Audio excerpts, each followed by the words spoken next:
नमस्कार। आइए दोस्तों सुनते हैं डॉक्टर पुष्पा सक्सेना जी की लिखी कहानी अग्नि। गांव में कर्मा पर्व की धूम थी। लाल पात की साड़ी और बालों में जवा के फूल सजाए लड़कियां कर्मा वृक्ष के चारों ओर घेरा बनाए नाच रही थीं। हाथों में कर्मा की झूलती टहनियां मानो उनकी खुशी में साथ दे रही थीं। घेरे के बीच में सोमा डोल पर ताल देता नाच रहा था। अचानक सामने से आती लड़की को देखकर सब चौंक गए। क्या यह वही अग्नि थी जो 5 बरस पहले गांव छोड़ अपने मामा के साथ शहर चली गई थी? 5 बरस पहले की अग्नि और आज की अग्नि में कोई साम्य नहीं था। अग्नि का जन्म अगहन मास में हुआ था। दादी ने उसे अगहनी नाम दे डाला था। पुकारने की सुविधा से यही नाम अगहनी से अग्नि बन गया। सौम्य सावली अग्नि में नाम के अनुरूप ना तो दपदपाता उजाला रंग था, ना अंतर में कोई आग। पर आज तो अग्नि जैसे सचमुच आग सी चमक रही थी। पहनने ओढ़ने के सलीके में वह पूरी शहरी लड़की दिख रही थी। सोमा के ढोल पर थाप देते हाथ रुक गए। लड़कियों के पांव थिरकना भूल गए। आगे बढ़कर महुआ ने पूछा, अग्नि तू, आखिर गांव की याद तुझे आ ही गई। गांव क्या भूलने वाली चीज है महुआ। शहर में रहें जरूर, पर मन प्राण तो यहीं बसे रहे। मुस्कुराती अग्नि ने हल्की सी दृष्टि सोमा पर डाली। अग्नि की उस दृष्टि ने सोमा को संकुचित कर दिया। क्या अग्नि को याद होगा मेले में देवी पूजा की रात जब वह जलते अंगारों पर चला था तो अग्नि ने ठंडे पानी से उसके पांव के तलवे धोए थे, घर से मलहम लाकर लगाया था। क्या आज की अग्नि को वो सारी बातें याद होंगी? लड़कियों ने अग्नि को चारों ओर से घेर लिया। चंपा ने चहक कर कहा, अग्नि सच कह, क्या तुझे हमारी और गांव की तीज त्योहारों की याद आती थी या शहर जाकर सब भुला दिया? अगर ऐसा होता तो आज कर्मा के दिन सबके साथ नाचने क्यों आती? अग्नि ने हंसकर कहा, सच तू हमारे साथ नाचेगी? कमली उत्साहित हो उठी। क्यों नहीं, पर लगता है सोमा तो ढोल बजाना ही भूल गया है। बिना ढोल के क्या नाच जमेगा? तिरछी दृष्टि सोमा पर डाल अग्नि हल्के से मुस्कुरा दी। ए सोमा, अग्नि को देख सब भूल गया रे। तेरे हाथ क्यों थम गए? चल अपने हाथ का कमाल दिखा दे। चंपा ने सोमा को चुनौती सी दे डाली। बस फिर क्या था। सोमा के हाथों ने ढोल पर थाप दी और अग्नि का हाथ पकड़े लड़कियों के पांव थिरक उठे। तारों भरी रात उनके नृत्य से और ज्यादा सुहानी हो उठी। लड़कियां अग्नि के गांव छोड़ जाने का कारण जानने को उत्सुक थीं। कमली ने सीधा सवाल पूछा, अग्नि तू अचानक गांव क्यों छोड़ गई? हम सब तुझे कितना याद करते थे। शहर में पढ़ाई जो करनी थी, हल्के स्वर में अग्नि ने जवाब दिया। यहाँ भी तो तू पढ़ती थी। मास्टरनी दीदी को तेरे चले जाने का बहुत दुख हुआ। कहती थी अगर अग्नि होती तो मैट्रिक में फर्स्ट आती। सच कहें तो एक छोटी सी बात ने हमारे दिल पर गहरी चोट कर डाली चंपा। ऐसी कौन सी बात हो गई अग्नि? महुआ ने पूछा। याद है शहर से मामा की बीमारी की खबर आई थी। हम अम्मा के साथ शहर गए थे। हाँ हाँ याद है, उसके बाद ही तो शहर जाकर बस गई। अपने गांव को भुला दिया। कमली ने कुछ नाराजगी से कहा। शहर जाने के लिए पहली बार रेलगाड़ी में बैठे थे। खिड़की के बाहर पेड़ पौधे दौड़ते से लग रहे थे। खिड़की के पास एक शहरी फैशनेबल लड़की बैठी थी। हम भी उसके पास जाकर बैठ गए, पर उस लड़की को हमारा उसके पास बैठना मंजूर नहीं था। ए जंगली गवार लड़की, कहीं और बैठ। उस अपमान की याद करती अग्नि का चेहरा तमतमा आया। हाय राम, फिर तूने क्या किया अग्नि? कमली शंकित दिखी। हमने कह दिया हमारे पास भी टिकट है, जहां जी चाहेगा बैठेंगे, गर्व से अग्नि ने बताया। वाह, तूने बड़ा सही जवाब दिया अग्नि। चंपा खुश दिखी। उस वक्त हमें लगा उस लड़की ने सिर्फ हमें नहीं हमारे पूरे गांव को गाली दी। तभी हमने तय कर लिया कि हम भी पढ़ लिख कर उस लड़की को दिखा देंगे गांव की लड़कियां किसी से कम नहीं होती। दृढ़ स्वर में अग्नि ने कहा। सच तू एकदम शहरी लड़की बन गई है। अब तो इस बरस तू हमारे साथ शिकार को भी नहीं चलेगी। महुआ की आवाज में संदेह था। वाह, 12 बरस बाद तो हम लड़कियों को शिकार का मौका मिलता है। हम जरूर चलेंगे, अग्नि ने खुशी से कहा। सच, तब तो बड़ा मजा आएगा। लड़कियां खुश हो गईं। सबसे बात करने के बाद अग्नि पेड़ के नीचे शांत खड़े सोमा के पास गई थी। कैसे हो सोमा? अग्नि की आवाज शहद से मीठी थी। ठीक हूं। तू तो एकदम शहरी बन गई है अग्नि। पढ़ाई पूरी कर ली? संकोच से सोमा बोला। अभी 12वीं की परीक्षा देकर आई हूं। पर अभी आगे पढ़ना है। तू अपनी सुना, पढ़ाई कर रहा है या सिर्फ ढोल ही बजाता है? मुस्कुराती अग्नि ने पूछा। मैट्रिक के बाद पढ़ाई छोड़नी पड़ी। बापू नहीं रहे, खेत खलिहान देखने होते हैं, उदास सोमा ने बताया। ओह, काका नहीं रहे, अब तो तू अकेला पड़ गया सोमा। अग्नि की आवाज में हमदर्दी थी। हाँ अग्नि, अब तो यही जिंदगी है। अब तू यहाँ रहेगी या वापस शहर चली जाएगी? सोमा ने गहरी सांस ली। वापस तो जाना ही होगा। तुझे भी शहर ले जाना है सोमा, गंभीरता से अग्नि ने कहा। हम शहर कैसे जा सकते हैं अग्नि? विस्मित सोमा ने कहा। वो सब बाद में बताएंगे। तुम जैसे कलाकार के शहर के नृत्य और नाटकों में बहुत जरूरत है सोमा। अग्नि ने सोमा पर प्रशंसा भरी दृष्टि डालकर कहा। सच? सोमा के चेहरे पर खुशी खिलाई। गांव में 12 बरस बाद स्त्रियां शिकार खेलने निकली थीं। वह दिन उनके साहस के प्रतीक का दिन होता। शिकार में जो भी पशु पक्षी उनका शिकार बनाता, वो स्त्रियों की उपलब्धि होती। उस दिन भी लड़कियां और स्त्रियां बड़े उत्साह के साथ तीर कमान लेकर शिकार के लिए निकल पड़ी। इतने वर्षों बाद ढाबे सुदसी अग्नि जंगल के अंदर और अंदर बढ़ती चली गई। ढाक और साखू के हरे पेड़ों वाले जंगल की परिचित सुवासित हवा ने अग्नि को जैसे पूरी तरह से मोह लिया। बेसुध अग्नि जंगल के अंदर और अंदर बढ़ती चली गई। हवा में झूमते पेड़ों की पत्तियां जैसे मीठे गीत गा रही थीं। चहचहाते पक्षी मानो अग्नि का स्वागत कर रहे थे।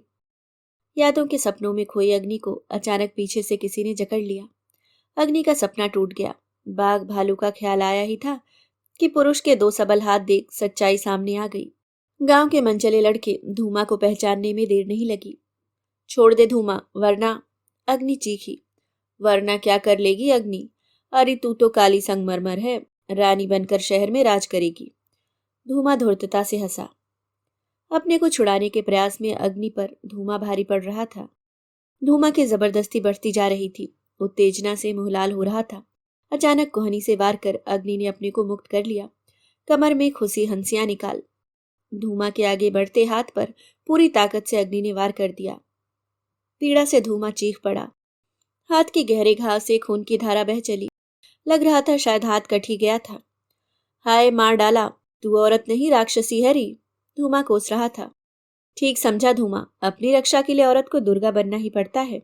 हाँ, फिर किसी लड़की के साथ ज्यादती करते वक्त आज की यह बात मत भूलना। धूमा को कराहता छोड़ तेज कदम बढ़ाती अग्नि अपने गांव की ओर चल दी। गांव में स्त्रियां और लड़कियां अपने अपने शिकार मुर्गी, बत्तख और चिड़ियों के साथ इकट्ठी खड़ी थीं। अग्नि को खाली हाथ देख महुआ ने परिहास किया। क्यों री अग्नि, तू शहर जाकर शिकार करना भूल गई? और एक मुर्गी का भी शिकार नहीं कर पाई? तू गलत समझ रही है महुआ। शहर में रहकर हमने असली शिकार करना सीखा है। हमेशा से हम आदिवासी लड़कियों को शिकार बनाया जाता रहा है, पर अब हम शिकारी का शिकार कर सकते हैं। अग्नि के चेहरे पर आक्रोश स्पष्ट था। तू क्या कह रही है अग्नि? तेरी बात हमारी समझ में नहीं आ रही है। चंपा असमंजस में थी। आज हमने 2 पैरों वाले जानवर का शिकार किया है चंपा। क्या मतलब? जरा साफ साफ बता। महुआ डर सी गई। उधर देख, हमारा शिकार इधर ही आ रहा है, मुस्कुराती अग्नि ने कहा। घायल धूमा को पुलिस के सिपाही के साथ आता देखकर लड़कियां डर गईं। कड़क आवाज में सिपाही ने पूछा, कहाँ है अग्नि? हम यहाँ हैं, कहिए क्या काम है? बिना डरे आगे बढ़कर अग्नि ने कहा। काम की बात करती है? धूमा का हाथ देख रही है? यह तेरी ही करतूत है ना? चल थाने, अभी मजा चखाता हूँ। क्या कह रहे हो सिपाही जी? अग्नि ने क्या किया है? अरे अग्नि, तू कुछ बोलती क्यों नहीं? डरते हुए महुआ ने पूछा। परेशान मत हो महुआ, हम आज के अपने शिकार के बारे में थानेदार साहब के पास रिपोर्ट लिख कर दे आए हैं। हमने कोई गलत काम नहीं किया है, दृढ़ता से अग्नि ने कहा। अरे धूमा का हाथ काट डाला और कहती है हमने कुछ गलत नहीं किया। चल थाने, अभी सही गलत का पता चल जाएगा। हमें थानेदार साहब का डर दिखाती है। क्रोध से सिपाही की आंखें अंगारे बरसा रही थी। ठीक है सिपाही जी, हम थाने चलने को तैयार हैं, पर पहले हमारा वारंट तो दिखाओ। हमें थाने ले जाने के लिए महिला कांस्टेबल कहाँ है? बड़ी सहजता और आत्मविश्वास के साथ अग्नि ने कहा। अच्छा, बड़ा कानून बघार रही है, सीधे से चलती है या? नहीं, हम इस तरह गैर कानूनी ढंग से कहीं नहीं जाएंगे। हमने जो कहा है वह बिल्कुल सही बात है। एक औरत के साथ गैर कानूनी ढंग से पेश आने की सजा जानते हैं? सिपाही जी या एसपी साहब से कहकर आपको समझा दें? गर्व से उन्नत स्वर के साथ अग्नि ने कहा। ठीक है, हम थानेदार के पास जाकर तेरे खिलाफ रिपोर्ट लिखवाते हैं। सिपाही जैसे डर सा गया था। सिपाही को मुंह छिपा जाते देखकर लड़कियां खिलखिला हंस दी। अरे अग्नि, तूने तो कमाल कर दिया, सिपाही को भगा दिया। महुआ का चेहरा चमक रहा था। सच अग्नि, तेरे अंदर ये आग किसने जलाई? सिपाही को तो देखते ही हमारी बोलती बंद हो जाती है। कमली प्रशंसा भरी दृष्टि से अग्नि को देख रही थी। यही तो हमारी गलती है, पहले हम भी ऐसे ही थे, पर शहर के स्कूल में हमें स्त्रियों के अधिकारों की जानकारी दी गई। अपनी रक्षा के लिए औरत को कानूनी जानकारी होना जरूरी है। गंभीरता से अग्नि ने कहा। हाँ, यह तो तू ठीक कह रही है, हम कानून नहीं जानते, इसलिए पुलिस वाले हमें जब तक परेशान करते हैं।